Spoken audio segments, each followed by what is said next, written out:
সাবধানে থাকি নারী পর্দা আড়ালে, সাবধানে থাকি নারী পর্দা আড়ালে। হাদিস হারাম লিখে অন্য দেখিলে, হাদিস হারাম লিখে অন্য দেখিলে, সাবধানে থাকি নারী পর্দা আড়ালে। শুভ নারী হাদিসের বাণী, তোমরা যেও না আর পর্দা ছাড়ি। শোনো নারী হাদিসের বাণী, তোমরা যেও না আর পর্দা ছাড়ি। সুপারিশ করবেন না নবী দায়ুর সহলে, সুপারিশ করবেন না নবী দায়ুর সহলে। সাবধানে থাকি নারী পর্দার আড়ালে, সাবধানে থাকি নারী পর্দার আড়ালে। শতকাটে জামা পড়ে তারা ঠোঁটে দেয় আলতা মেখে, শতকাটের জামা পড়ে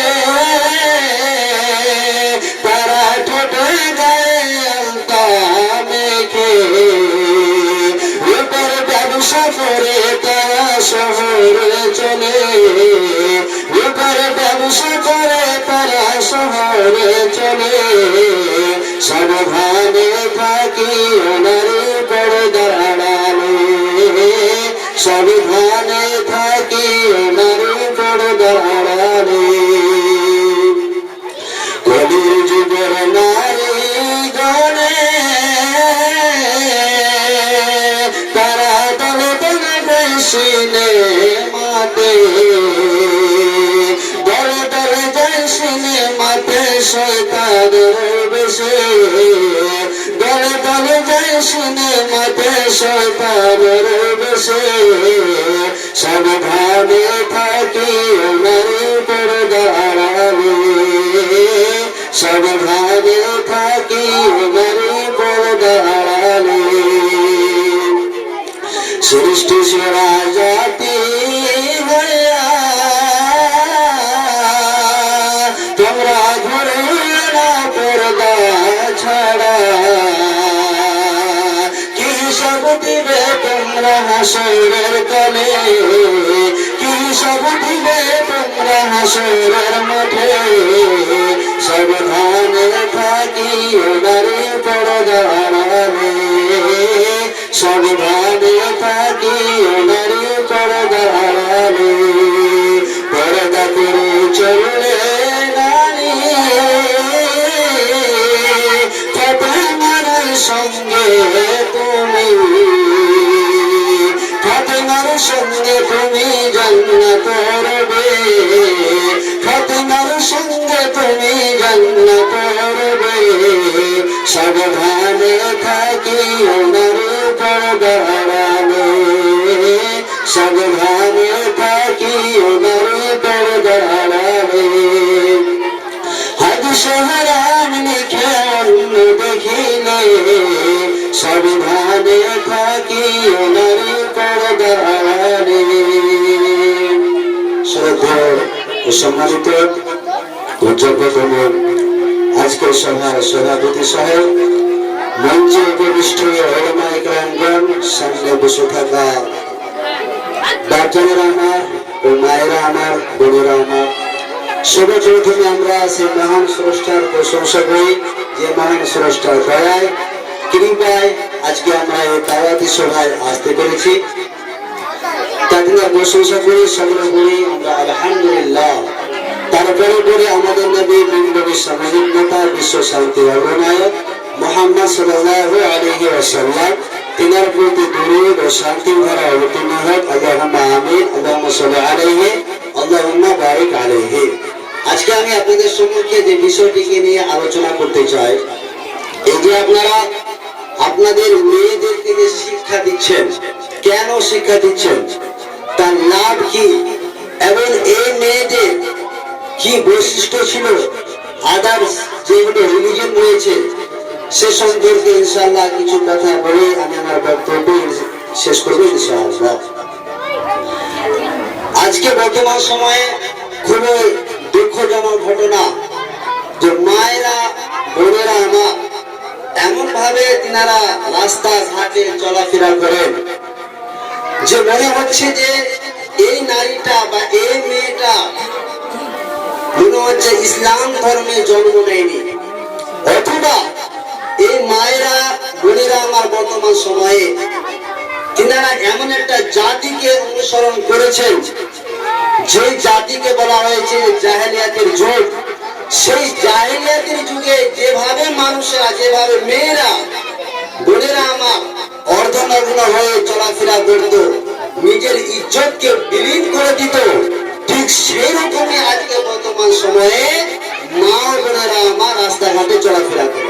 অথচ মা বোনেরা আমার ভালো করে একটু ইতিহাসটা শুনবেন, আপনারা আপনাদের চোখ মুখ এদিকে খোলা রাখেন যে আজকে আপনি যে জাতিকে অনুসরণ করেছেন, যে জাতির পোশাক পরিচ্ছদকে পড়ছেন আপনি, সেই জাতি আপনাকে কতটা সম্মানের পাত্র ভাবে, এবং আপনাকে যে ইসলাম ধর্ম যে বলা হচ্ছে যে আপনাকে পর্দার সহিত থাকতে হবে, পর্দার সহিত চলতে হবে, তাহলে সেই ইসলাম ধর্মে আপনাকে কতটা সম্মান দিয়েছে।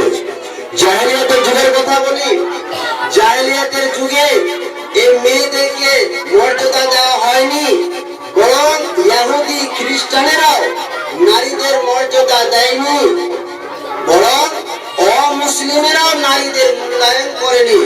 বরং ইসলাম এমন একটা ধর্ম, যে ইসলাম ধর্মকে আজকে ছেড়ে দিয়ে, ত্যাগ করে দিয়ে আমরা সেগুলোকে চলাফেরা করি, তাদের ইহুদি খ্রিস্টানদের পোশাক পরিচ্ছদ আমরা চলাফেরা করি, সেই ইসলাম ধর্ম আমাদের মর্যাদা দিয়েছে।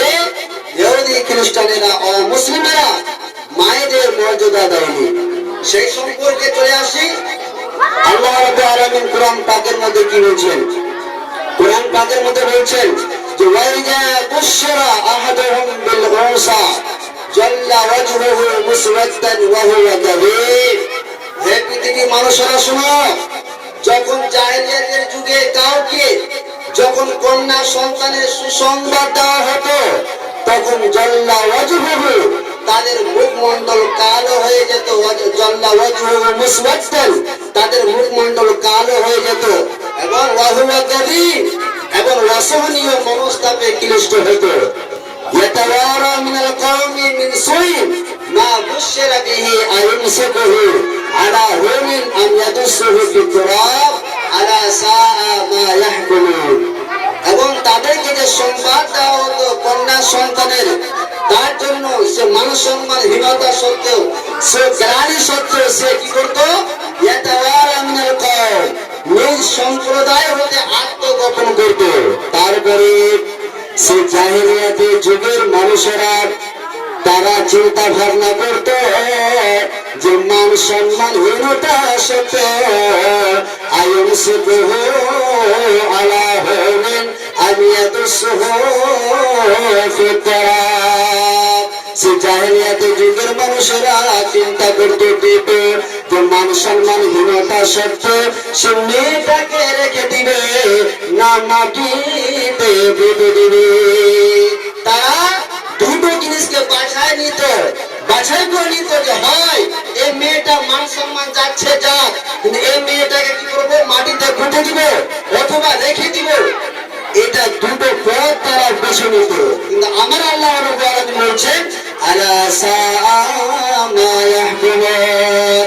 সে জাহেলিয়াতের যুগের মানুষেরা তারা যেটা সিদ্ধান্ত নিয়েছে, তারা যেটা ফয়সালা করত, তাদের ফয়সালা কত না নিকৃষ্ট। অর্থাৎ তাদের ফয়সালাকে আমার আল্লাহ রাব্বুল আলামিন নিকৃষ্ট বলে পরিচয় দিয়েছে। আমরা চলে আসি হযরতে মুগীরা রাদিয়াল্লাহু তাআলা আনহুর হাদিস, যে উনিও বলছেন যে জাহেলিয়াতের যুগে কিরূপ আচরণ করা হতো, তাদের আচরণকে প্রত্যাখ্যান করেছেন নবী ইসলাম, বরং ইসলাম ধর্ম কি করেছেন? নবী সাল্লাল্লাহু আলাইহি ওয়াসাল্লাম বলছেন যে ইন্নাল্লাহা হারামা আলাইকুম উকুকাল উম্মাহাত, নিশ্চয় আল্লাহ রাব্বুল আলামিন তোমাদের উপর তোমাদের মাতাদেরকে অবাধ্যতা করাকে হারাম করেছেন, এবং ওয়াদাল বানাত, কন্যাদের জীবন্ত পুঁতে দেওয়া হারাম করেছেন, ওয়া মানআল হাত, এবং কৃপণতা করাকে হারাম করেছেন। তাহলে স্পষ্ট বোঝা গেল যে ইসলাম ধর্মে মেয়েদের সম্মান দিয়েছে। যেটা জাহেলিয়াতের যুগে কাণ্ড করত, তাদের কাণ্ডটাকে প্রত্যাখ্যান করেছে। তোমরা সাইলেন্স করো, এত চিৎকার করলে তো বলাই মুশকিল আছে। বসে থাকো, এদিকে দেখো, বসে থাকো। ওদের আওয়াজ খুব বেশি হয়ে যাচ্ছে, হাই হয়ে যাচ্ছে, লো করা হয়েছে। তাহলে জাহেলিয়াতের যুগে মায়েদের সাথে কিরূপ আচরণ করা হতো। আরেকটা হাদিস হযরত সালামা ইবনে ইয়াজিদ আল-জুফি রাদিয়াল্লাহু তাআলা আনহু থেকে বর্ণিত, তিনি বলেন, আপনি যে মেয়েকে শিক্ষা দিচ্ছেন সে সম্পর্কে আমি খুব দ্রুত গতিতে চলে আসছি, ফলে কিছু ভূমিকা দরকার রয়েছে। জাহেলিয়াতের যুগে কিরূপ মায়েদের সাথে আচরণ করা হতো। সালামা ইবনে ইয়াজিদ আল-জুফি রাদিয়াল্লাহু তাআলা আনহু বলেন, ইনতালাক্তুনা ওয়া ফিনা রাসূলুল্লাহ সাল্লাল্লাহু আলাইহি ওয়াসাল্লাম, আমি এবং আমার ভাই নবী সাল্লাল্লাহু আলাইহি ওয়াসাল্লামের কাছে গেলাম।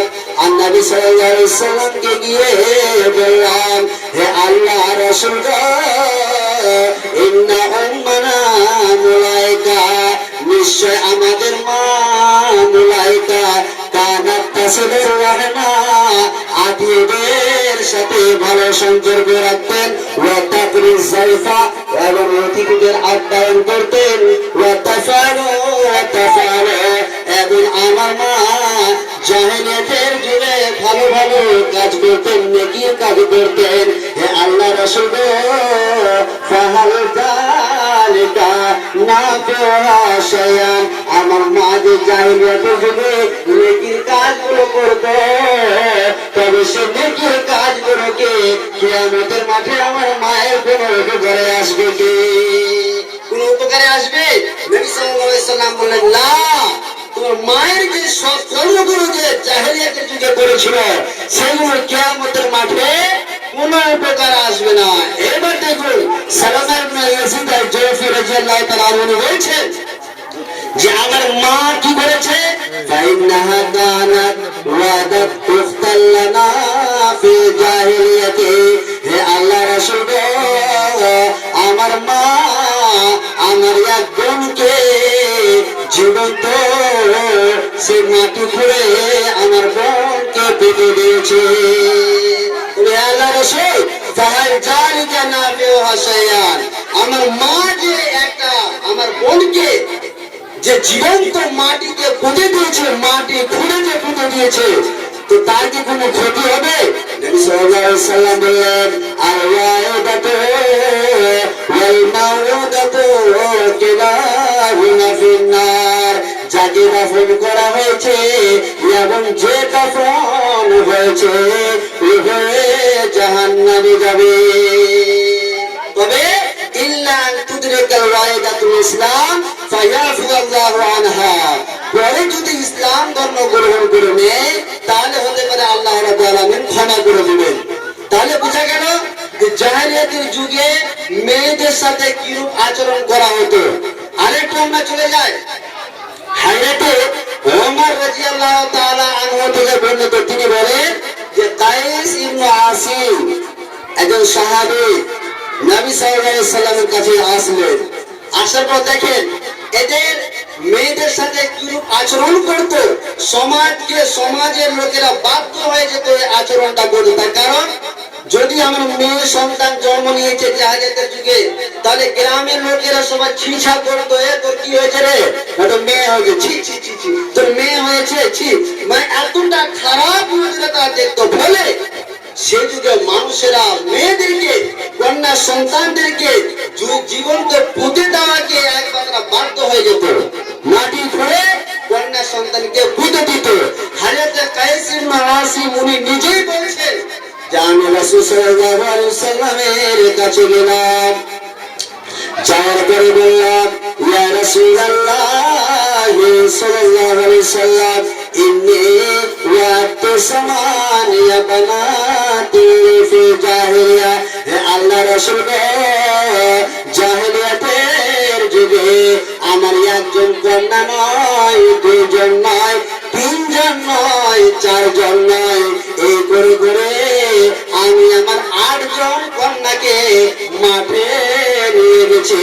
আর মাঠে নিয়ে গিয়ে মাটি খুঁড়ে আমার 8 জন কন্যাকে জীবন্ত পুঁতে দিয়েছে। হে আল্লাহ রাসূল, তবে আমার কি এখন আল্লাহর কাছে যে আমি ক্ষমা চাইবো, আল্লাহর কাছে যে ক্ষমা চাইবো তার কি কোনো পদ্ধতি রয়েছে?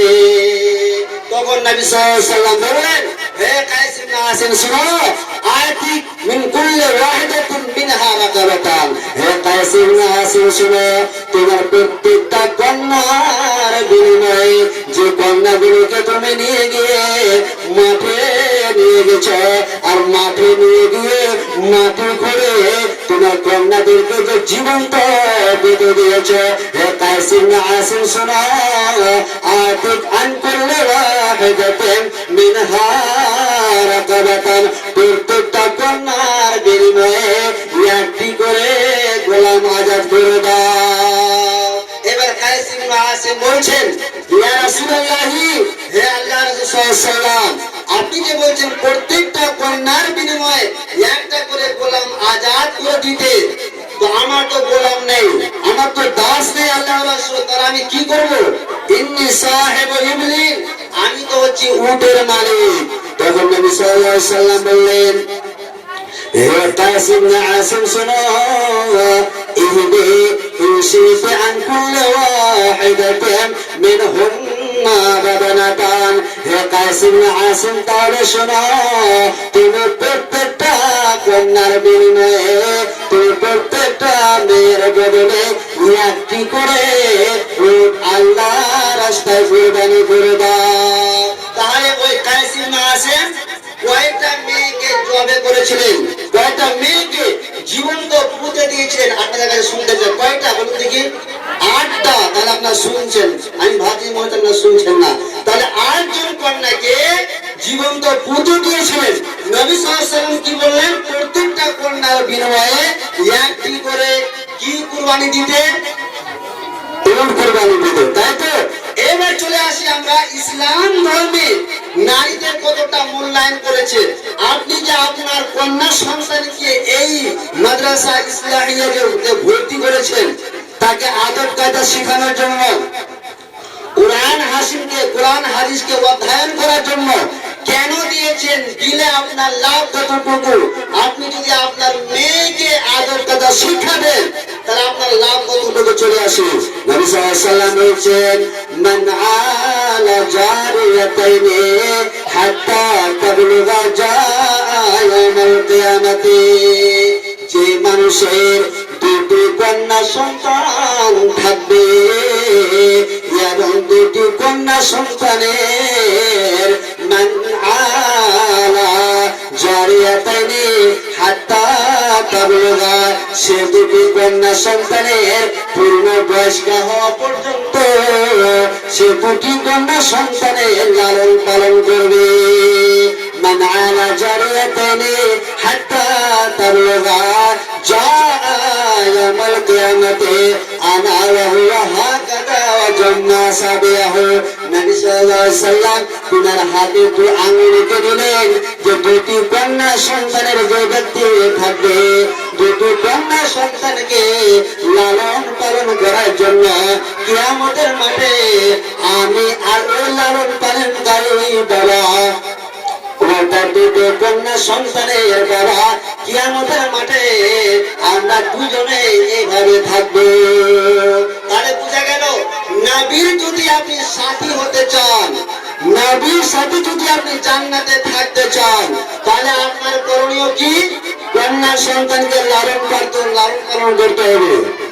আপনি এগুলো হাদিস পাবেন না যে আপনার যদি দুটো ছেলে হয় আর দুটো ছেলে যদি আপনি লালন পালন করেন তাহলে আপনাকে আল্লাহ রাব্বুল আলামিন জান্নাত দেবেন, এরকম হাদিস কোরআন হাদিসে নেই। কিন্তু কি আছে, মান আলা জারিয়াতাইন, যে ব্যক্তি দুটি কন্যা সন্তান থাকলো আর যদি ওই কন্যা সন্তানের বাবা যদি দুটো মেয়ের যদি লালন পালন করে, নবীজি বলছেন তাহলে কিয়ামতের মাঠে আমি এবং ওই দুটি কন্যা সন্তানের বাবা জান্নাতে এভাবে থাকবে। বলুন সুবহানাল্লাহ। এটা চারটিখানি কথা নয়, আরেকটা আমরা একে চলে আসি।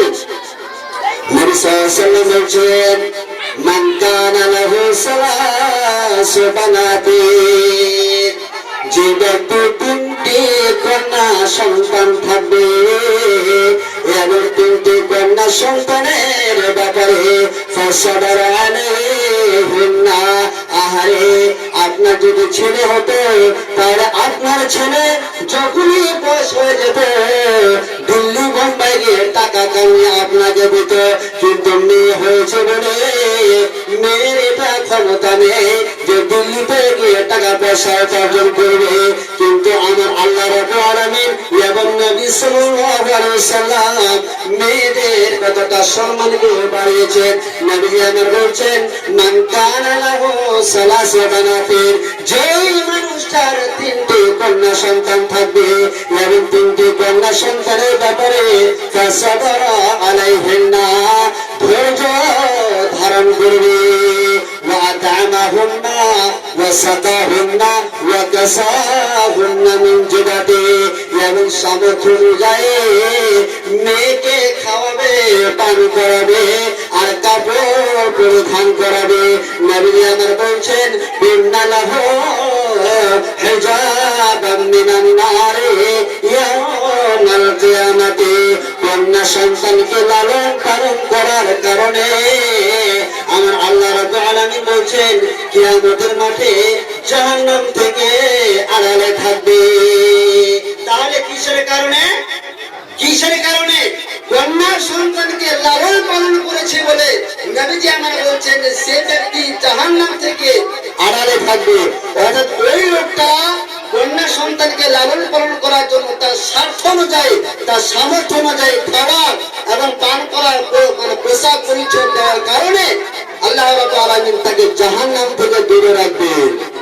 জি, এবার চলে আসেন বর্তমান সময়ে দেখবেন যে আপনি আপনার কন্যা সন্তানকে জন্ম দিয়েছেন আর জন্ম দেওয়ার পরে আপনি ভর্তি করেছেন কোথায়? কলেজে, ইউনিভার্সিটি ভর্তি করেছেন, ভালো কথা। কিন্তু আপনি আপনার মেয়েকে ছেড়ে দিলেন সকাল থেকে নিয়ে বিকেল 3টা পর্যন্ত, তাহলে এই যে আপনার মেয়ে চলে গেল তার কারণে আপনাদের জাহান্নামে যেতে হবে। তার কারণ আপনি তাকে ছেড়ে দিলেন একবারে উলঙ্গ পোশাকে অর্ধনগ্ন হয়ে, আপনার মেয়ে চলে গেল ইউনিভার্সিটি, কলেজ, বিশ্ববিদ্যালয়, আর চলে গিয়ে কোথায় কি করলো না করলো সন্ধ্যার টাইমে এসে বলছে, এই তুই কোথায় গেছিলি? ওই সার ডেকেছিল পড়াতে, পড়াবে সার। তো কোন সারে যে ডেকেছিল আল্লাহ ভালো জানে, কিন্তু ওকে সারে ডেকেছে। এই তো হচ্ছে মানুষের অবস্থা। তাহলে আপনাকে ভাবা উচিত ছিল আপনার মেয়েটাকে সে বিশ্ববিদ্যালয়ে ভর্তি করার আগে যে আমি যে আমার মেয়েকে পাঠাচ্ছি শামসি বা মালদা চলে যাচ্ছে বেপর্দা হয়ে, তাহলে সে ঠিকভাবে ফিরে আসবে? আসবে না, সম্ভবই নয়। জি, এবার চলে আসেন আপনি আপনার করণীয় কি? ছেলে মেয়েদেরকে আদব কায়দা শিক্ষা দেওয়া। নবী সাল্লাল্লাহু আলাইহি ওয়াসাল্লাম বলছেন যে মান আলা সালাসু বানাতিন, যে মানুষটা তিনটে কন্যা সন্তানের লালন পালন করলো, সে কন্যা সন্তানকে খাওয়ানো পান করালো, সামর্থ্য অনুযায়ী তাকে পোশাক পরিচ্ছদ দিল, তারপরে আমার নবীজি বলছেন ফাতাবাহুন্না, সে মেয়েকে মাদ্রাসা ইসলাহিয়ার মতো একটা মাদ্রাসাতে ভর্তি করিয়ে দিল। সে মেয়েটা পর্দার সহিত যাওয়া আসা করে, সে মেয়েটা হাদিস কোরআনের কথা শুনে, হাদিস কোরআনের কথা পড়ে শুনে দুটো করে, তারপরে হাদিস কোরআন অনুযায়ী অর্থাৎ আল্লাহ রাব্বুল আলামিনের দেওয়া এবং নবী সাল্লাল্লাহু আলাইহি সাল্লামের দেওয়া বিধি বিধান অনুযায়ী আপনার মেয়েটা যদি জীবনটাকে অতিবাহিত করে কিসের কারণে আপনি আপনার সুকন্যা সন্তানকে আদব কায়দা শিখিয়ে দিয়েছেন বলে ঠিক যখনই আপনার মেয়ের বয়স 18 হয়ে গেল, 19 হয়ে গেল, 20 হয়ে গেল, একটা ভালো জামাই দেখে আপনি আপনার মেয়ের বিবাহের ব্যবস্থা করে দিলেন। তারপরে আহসানা ইলাইহিন্না, তারপরে যদি আপনি আপনার ওই মেয়েটা লালন পালন করেন, আমার নবী বলছেন ফালাহুল জান্নাতা, সেই লোকটা এই যে 3টি কন্যা সন্তানের লালন পালন করলে এই মাদ্রাসার মতো একটা মাদ্রাসাতে ভর্তি করিয়ে দিয়ে পর্দা সহিত মেয়েকে রাখলো, আমার নবীজি বলছেন তার কারণে ফালাহুল জান্নাতা, ওই লোকটা জাহান্নামে কোনোদিন যাবে না, ওই লোকটা জান্নাতে যাবে। জি, এখন বর্তমান সময় একটা স্টাইল হয়েছে, কি স্টাইল জানেন? মাধ্যমিক দিল মেয়ে, উচ্চ মাধ্যমিক দিল, যদি বিয়ের কাজ আসে বলবেন মেয়ের বয়স হয়নি। ঠিক যখন ওকে শামসি কলেজের মতন কলেজে ভর্তি করালো, প্রথম দিন যাওয়াতেও পালিয়ে গেল। এবার নিয়ে আপনার মেয়ের বয়স হয়ে গেল, এতদিন বয়স হয়নি। জি না, মেয়েকে আপনি আপনার করণীয় কি? মেয়েকে আপনি আদব কায়দা শিক্ষা দেন, আদব কায়দা শিক্ষা দিলেন, ইসলামী বিধি বিধানগুলো আপনি শিক্ষা দিলেন, কিভাবে চলবে, চলাফেরা করবে।